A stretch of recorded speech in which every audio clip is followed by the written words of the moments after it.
Hello there, welcome back to the channel. This is the first of two short videos that are a correction to a video I did about a year ago, it's bugged me that I made an error in that video, and I'm doing these just purely to correct that error. And that is, I inadvertently and very stupidly equated the Algae planet from the Battlestar Galactica universe and New Caprica for some reason as the same world. I don't know how I made that mistake, but I made a glancing reference in the video that they're the same planet. It's been bugging me ever since, so here we go. Here's the first of two videos. The first one on the Algae planet.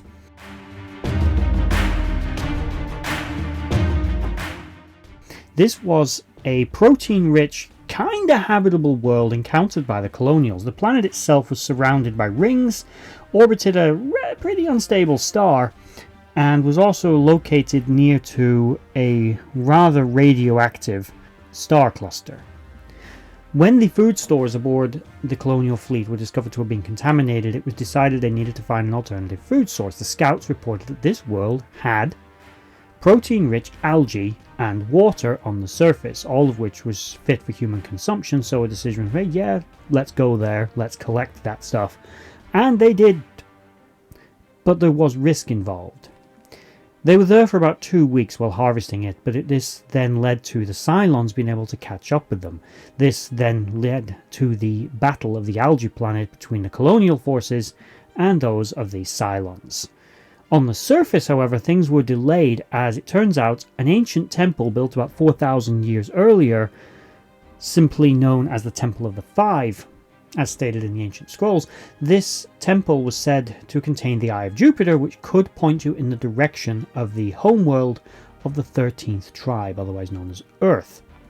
The Cylons also wanted this, and it meant that they weren't willing to outright destroy it, but both sides kinda wanted it, meaning this relatively underdeveloped world on the edge of anyone's known territory suddenly became a very important juncture point for both the Cylons and the colonials alike. After investigating the temple and having a bit of a fight over it, eventually Felix Gator's prediction that the star, which was known to be very unstable, was about to go nova, came true, resulting in the destruction of the temple and presumably the entire planet as well.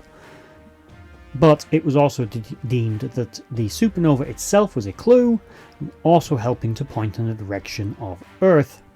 So, all very complicated and typical journey of the colonials through space.